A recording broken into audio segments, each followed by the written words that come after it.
So, buddy, these next 6 weeks in the National Football League Oh, are going to be very fascinating, very intriguing. We are not going to have time today. I would love to do a 2 hour podcast with you and go through the entire free agency and NFL draft because it's been wild. hey, So, maybe we do that in a couple of weeks, huh? so I'm gonna try to just sort of, pick certain spots to go with, maybe some teams, maybe some players. But we gotta start with what's going on in Chicago. Um, I will say that I am shocked at the fact that there is no market for what will probably be, though I don't know as of right now, the former quarterback of the Chicago Bears, Justin Fields. Listen, I have said this multiple times. I will repeat it till I stop beating my breath, apparently, that Justin Fields is not the Bears franchise quarterback. Caleb Williams is. The Bears are going to draft Caleb Williams. And at this point, in my opinion, if I'm Chicago, we know that, Minnesota doesn't seem like that they'll be going after Justin Fields. Vegas does not seem like they'll be going after Justin Fields. Seattle, I think they're gonna take a quarterback. I don't think that they're gonna go after Justin Fields. So the way I I see it, if I'm the Bears, I'm taking Caleb Williams one, and I am now sitting on my hands and waiting. Because we know there's going to be a quarterback injury in preseason or week one or mhm. very early in the season. Unfortunately, it's going to happen on one of these teams that happens every year. It happened to the Jets last year with Aaron Rodgers. And I think that's where you maybe make your move for Justin Fields. There's an argument to be made. You play Justin Fields a year and you let Caleb Williams sit. I don't think Chicago would do that. I think that they are ready to move on because the GM polls and Coach Eberflus' job is on the line. But you're the GM of Chicago. What are you doing? I have a question to direct back to you, Brandon. When was the last time USC produced a good quarterback?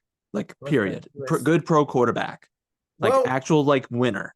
well, that's a good question, but I'll pose this question back to you before CJ Stroud last year, who was the last Ohio And State. that's a good point. And here's the thing: Fields has not had the same weaponry. That he doesn't have the weapon. Like, he didn't have Dave Montgomery. You saw what he did in Detroit. I mean, you also see that the offensive line wasn't that great this past year. There was a whole mess of things in that building. There were some coaches fired early season and mid season and before the end of the season, and other executives. And it's like, it's not all on Justin Fields. There was some frustration in that building. You saw him get a little bit better as the season went on, as things kind of got back on track. And even though I don't know about Caleb Williams, look, he's got great talent. Williams is talented. But the one thing that scares me the most, he wasn't willing to talk to the media, face the music after what was it, one of his final starts in college. Dude, if you're going to be a franchise fucking quarterback, go out there and talk. Go and talk. You are going to be the face of a franchise. If you want to impress people, say something that is going to be beneficial to you. Like, he is, I'm not saying I believe most of the I don't believe most of the rumors. Let me say it more proper. I don't believe most of the rumors that were out there about all this demands and this and that. I'm going to say this, though. I am concerned about his maturity. I think that's going to be his downfall right now. I'm not saying he won't ever be a good quarterback, but I am worried about his maturity. The fact that he just skipped out on a media session, I don't like that at all. Justin Fields never did that from my recollection. And the fact that Caleb Williams did, I don't think that's a good look for him at all. Like, It's if not you're a going to be great in look, Chicago, but you're going to be in one of the top 5, top 10 media markets in the country. You're going to be in a place where quarterbacks have gone to die, and then you're going to get frustrated, and then you're going to shut down on people. Don't tell me that that's not a concern. That is something, and it's I know Fields is, not a Fields great is a look. good quarterback, and I think he should be a starter somewhere. But I'm just going to say, I don't think it's a surefire thing just yet. This is my controversial opinion, probably, of this a little chat that we're going to have. I don't think Caleb Williams is a lock to go number 1 to Chicago, Yeah, because I I think think that it's maturity a very is a hot big, take. big question mark. Then people are not making enough big a deal about it. That is something that concerns me as someone who would do anything for their teammates. And even if I had to talk through, just some terrible stuff, I would have to do it. Williams didn't. And that is a very concerning thing. When you are going to be the face of an entire city's franchise, you have to talk, period. So, in my opinion, if Chicago does not take Caleb Williams, they will do what the Bears always do, and that's why the Bears Marvin Harrison. Draft Marvin Harrison no, Jr. You no, have a no. generational wideout. No. You don't. As great as Marvin Harrison is, you don't draft a wide receiver #1 overall. But if Justin I'm telling you Fields, that he's going to be as good as his dad, which is a Hall Justin of Famer, you Fields draft him, has right? won 10 games in 3 years. There have been dumpster fires that have won more games than that. CJ Stroud entered in a dumpster fire last year in Houston and got that team to the playoffs. That's what winners do. Winners overcome dumpster fires. Justin Fields is not an overcomer. Justin Fields needs a lot of support around him. And even then, by the way, you watch They him haven't done and the you watch scheme well for him Jordan either. Love They have at not the done end of that the year. scheme well It at all. wasn't They need to let close. him run. DJ Moore is a better wide receiver than anybody that Green Bay had, and Jordan Love looks like a top superstar quarterback right now. He looks like a franchise quarterback right now. I will admit that. I have said that on WTS, and that's going to be noted in the part 1 coming out this fall. I made that promise. There But if there there's are there are regression, I will guys take that label back. there are guys that take mincemeat and make them good. Justin Fields is not that. I think Caleb Williams is going to be a hero in Chicago. I think he's going to instantly be the best athlete in the city. I think the Bears, I like a lot of the moves that they have made, including the addition of DeAndre Swift at running back. They're in a tough division. I don't think that they're going to make the playoffs. But this is what I'll tell you: if you're the Bears, this is what I truly believe. Would you rather go 7-10 with Justin Fields and get fired, or would you rather go 7-10 with Caleb Williams and be on the upswing when you don't have to pay the quarterback for another 3 years? You can spend a lot of money in free agency Fair and point. probably have a new coach because Fair that's what's point. going to happen. Yeah, I mean, completely fair point. It's just like, why is there not a Justin Fields market? Because he is, I think, if you actually utilize his talents properly, which I still don't think they have to the degree that they should in Chicago, then he would have been a better quarterback by now. I I mean, don't think he's coaches been in the properly NFL have developed. pretty much determined that he's a backup. That's what they're telling you. I think he's. Jacksonville got a 6th-round pick for Mac Jones. Mac Jones was a 1st-round pick. You mean the Patriots? Yeah, they got a 6th-round pick. He was a 1st-round pick.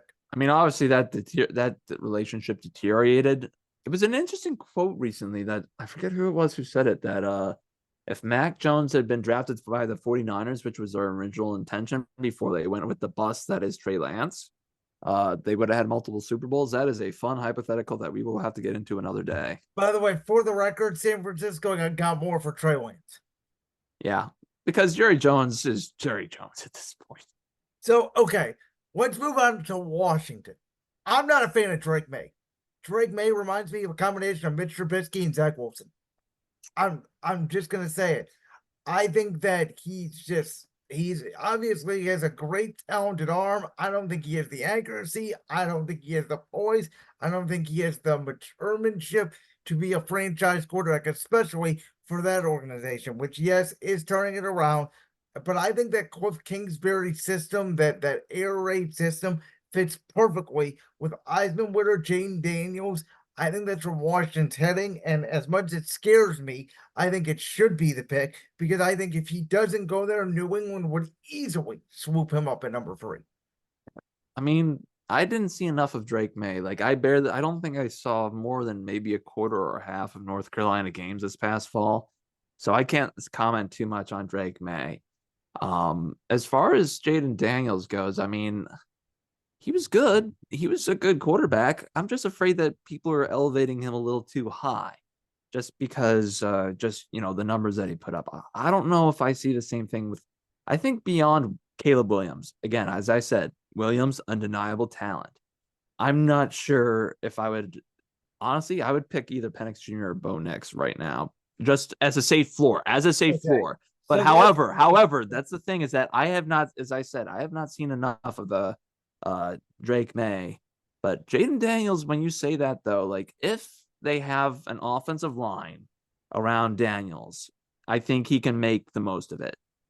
I don't think he needs to have elite weaponry with Daniels. I saw enough of him to kind of get a decent read. If you can give him an offensive line, as long as he has that, and at least he'll have Terry McLaurin as one of his top two wideouts, and you'll have a running back like who was it? The guy who got shot the other year, Brian Robinson, and all those guys. But as long as you have, a good offensive line for him, I think that's an honestly good fit for Jaden Daniels. Drake May is the one wild card. Again, I didn't get to watch a ton of him this past year, and I haven't had time to break down a ton of his film at all, as I've been on an OHSA wrestling grind.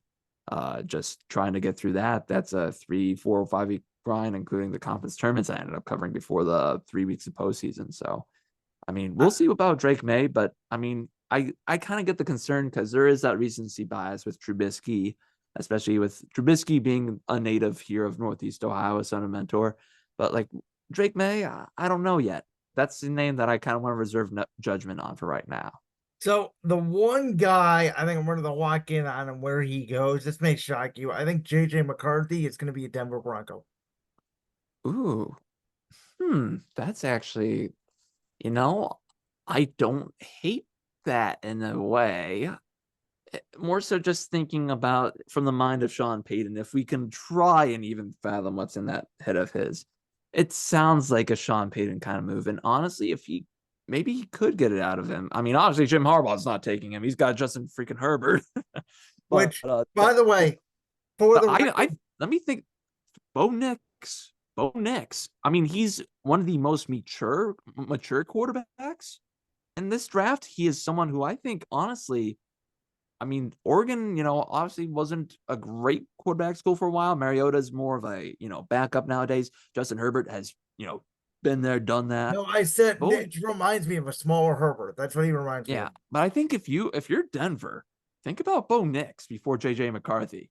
I mean, See, McCarthy is going to be a solid quarterback. He'll at least by the end of his career, I think McCarthy will at least be a backup quarterback. And there's the potential room for starting, but Bo Nix, even Michael Penix Jr., but at least Bo Nix, I think you saw the maturity out of Bo Nix, especially there were a lot of postseason pressers posted to online web platforms.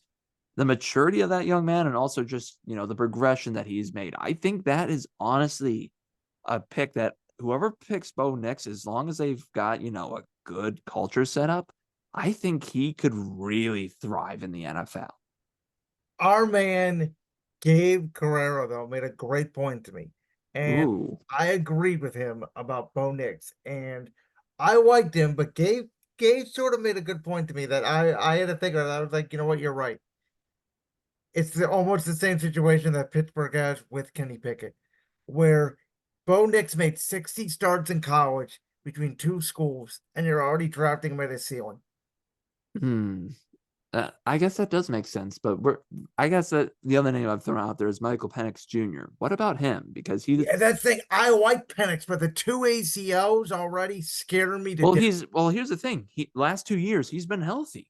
He's put those injury concerns behind him. Yeah, but you're going up against much bigger guys now in the NFL, much bigger defensive linemen. I think Seattle would be a great fit for him. Obviously, played in Washington. I also think Minnesota, now that Kirk Cousins is obviously I in mean, Atlanta. yeah, Minnesota with Penix. I mean, pair him with Jefferson and And Addison and yeah, Hawkinson. And by the way, they that just signed Aaron Jones, which I don't understand what Green Bay was doing there. I You mean, guys, they're betting on a little bit more youth, a little bit more bang for your buck from Jacobs and I him disagree with rebounding. that. I think I Aaron think Jones I is think Jones is still a little bit better, but I mean, we'll see. I think both of those running backs will end up benefiting from a change of scenery. But so I think it'll be a good move for both franchises. So I wanted to ask you, speaking of the Vikings, I was a little shocked because I thought that they were going to retain Kirk Cousins. But again, the guests that I have brought out over the past couple of weeks have made this argument, and this is why I don't think that they're going to go after Justin Fields. If you're Minnesota, you could have paid Kirk Cousins 40, 45, 50 million, however much Yeah. you want to give him for 2 3 year deal. But then you probably have to trade Justin Jefferson to make it fit underneath the cap. Now you could get a haul for Justin Jefferson, and I think Jordan Addison is potentially And let me stop you right there too. Division. They are within the same division, and I know interdivision trades are rare. You've rarely seen the Browns, Bengals, Ravens, Steelers all line up. It was rare until I forget how many years it was ago that the Browns and Steelers made a draft pick swap, but you're not going to trade Justin Fields within your division. You can trade him within I the don't think NFC. so You can either. trade him to the AFC, but you're not going to trade him within the division where you're going to play him twice a year. And if he works out, then you're screwed. Because if he works out and Caleb Williams has to go through those growing pains first, and Fields is unleashed, let's just say, just theoretically, and he's within your own division, and you caused the problem, and you gave a potential franchise quarterback, again, theoretical scenario, to Minnesota, who is in your division, and you have to play them twice every year to help yourself to win the division, and he's beating your ass. No, that's the That main I thing. I think agree with. you've got to think Let about me that. Like, count. it doesn't matter about money. Yes, it does, because the Oh, money okay, thing yeah. does matter. Because if you have a quarterback, if I'm Minnesota, I have these options. I could pay Kirk Cousins for 2 or 3 more years, a lot of money. I could pay Justin Fields for 1 year and see if he works out. But if he doesn't work out, then I got to find a quarterback. Or, which is what I think that they're going to do, I could have a Michael Penix or a Bo Nix or even a JJ McCarthy if he falls my way for 5 years, including the 5th-year option, on the cheap where I don't have to pay him at all. Where with Justin Fields, I would have to pay him within a year or two. Mm, That's a 3-year difference. And yes, it absolutely does matter because yeah. it's going to wind up with Jefferson, and then Addison's going to have to get paid. Yeah. And what I meant with the money doesn't matter is that there was no way that those two would trade in a division. So that's why I said that money Yeah, wouldn't but I'm matter. saying from the But Minnesota yeah. perspective, the money matters, which is why I wouldn't go But after Fields. don't forget, after 2022, Minnesota started cutting veterans and they started going a lot younger. They started cutting a lot of their core pieces or trading away core pieces. Minnesota was going into a retool year coming off of what they won the division. They got upset in the first round, was it, against the Giants or whatever it was? Like, you saw, like, after they went to the playoffs, you saw they started to retool. Honestly, that's what I think more than anything has been the shocker is that Minnesota, I think Kirk Cousins realized that outside of probably Justin Jefferson and Jordan Addison on that roster, there's not going to be a lot of guys who, were going to be super experienced that could help get them back to the playoffs. And I think that's a big reason why he did not re-up there. I think the writing was on the wall when they started letting guys go following their latest playoff appearance. That's what I think happened, is that Minnesota is like, we're not going to be able to win with all of this.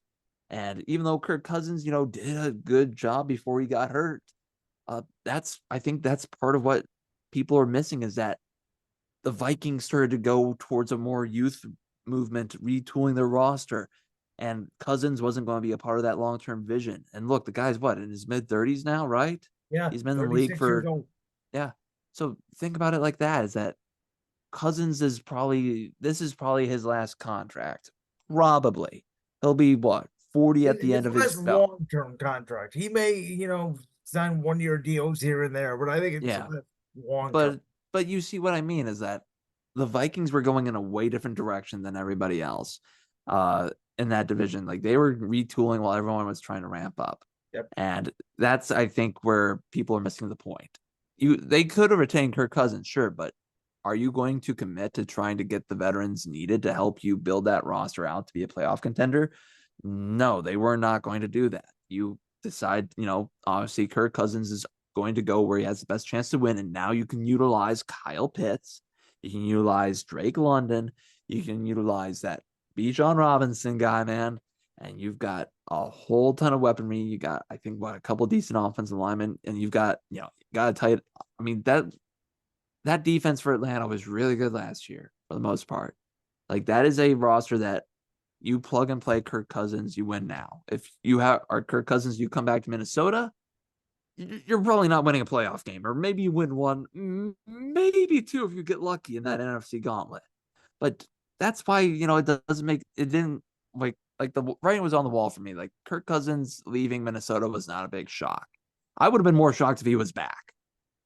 Quick thoughts on Russ in Pittsburgh. Oh boy, let's see how that goes. It's either going to go Steel City, terribly well what's for them new? or terribly terrible for them. I don't know.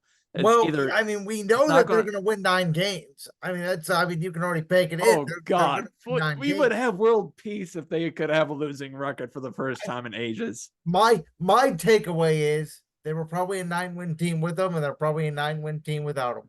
But we just signed Patrick Queen. We got a linebacker. It's the Steeler brand. I mean, we'll Paid see. linebacker. I mean, they're good. They've always been a good defensive team. I mean, I don't know. But that's not how the NFL works. The I NFL mean, works if you have a superstar coach, a superstar quarterback. That's how you win Super Bowls. Why do you yeah, think Kansas City's in a great position for a repeat? They have a great young defense. They hit on a lot of draft picks, yes, but they have Andy Reid and they have Patrick Mahomes and they have yeah. Travis Kelce. I mean, Oh man, I don't know. That situation in Pittsburgh is, as I said, it's going to either go terribly well or terribly wrong. I don't know which way it's going to go. all right, so I'm gonna make you laugh. I don't know if you can, Oh boy, hopefully you can see this, but this is a pencil. And as you know, last year, the Philadelphia Eagles, as a defensive coordinator, had a guy who put a pencil in his ear and was nicknamed Coach Pencil because that's what he is. So you called them the Philadelphia Frauds at the end of the year. We deserved it. Flegels, the Flegels. The Eagles, we completely collapsed. We went from 10-1 to being completely embarrassed in the first round of the playoffs. And I am upset. The greatest center, I believe, potentially in NFL history, Jason Kelce, just retired. Big leadership void gone with Fletcher Cox also retiring. Mm-hmm. But I will say this. I think the two new coordinator additions of Kellen Moore and Vic Fangio are going to help a lot. I think this Bryce Huff signing from the Jets, he had a very productive year in a very limited role for the Jets. I think he is going to be a upgrade at defensive end. There are a lot of rumors out there, and I think that they are true, that Hassan Reddick or Josh Sweat are going to be traded. And I can see it happening at this point any day. I think that Howie Roseman's going to try to get at least a second and maybe a day free pick out of that. And you're going to go with a lot of young guys in the front with Jordan Davis, Jalen Carter, Moden Williams, your defensive tackles, with a Brandon Graham, Nolan Smith, Bryce Huff defensive end rotation. I do like the addition of Saquon Barkley. I'm not over the moon about it. I think he will have a very good year in Philly behind the offensive line. I'm so unhappy that Derrick Henry went to the Ravens. So let me just say that. Okay, I'll let you say that. I think Cam Urgis is a very good. He played very good at right guard last year. Jason Kelce was helping him on the ropes the last couple of years. I think he's going to be a decent transition to center, though you can never replace Kelce, obviously. I guess my point is a lot of people are down on Philly. They think Nick Sirianni is a complete disaster and this team's gonna go completely into the tank. Maybe it's just the fan in me, but I think Philly is in line. I'm not saying Super Bowl, but I think it's a rebound year, a 10 or 11 win, and at least an NFC East title. I mean, I can agree with you on that. I mean, I feel like every now and then you get an NFL team that melts down like the Eagles did, Should and I it pull happens. this out my window? It happens every now and then, but overall, I think I do agree. I think the Eagles will rebound. I mean, what's them? It's basically between them and Dallas, barring a shock between the other two teams. I'll say this. I think Washington, if they get Daniels, I think they are a shock team. The I problem think, is that they trade away their two best defensive player, or two among their two better defensive players on that line but they from the just got ends. Doris Armstrong from Dallas, who was very good in Dallas to replace one of those edge rushers. Yeah, but overall, I mean, I think it's until the NFC East goes to a repeat winner. I think it's safe to say that the Eagles are going to win it. Like that clip from the Brands World podcast? If so, make sure you go down there and hit that subscribe button. While you're down there hitting the subscribe button, make sure to also hit the notification bell so you never miss another upload. And make sure you check out all the other clips from the Brands World podcast right here on YouTube.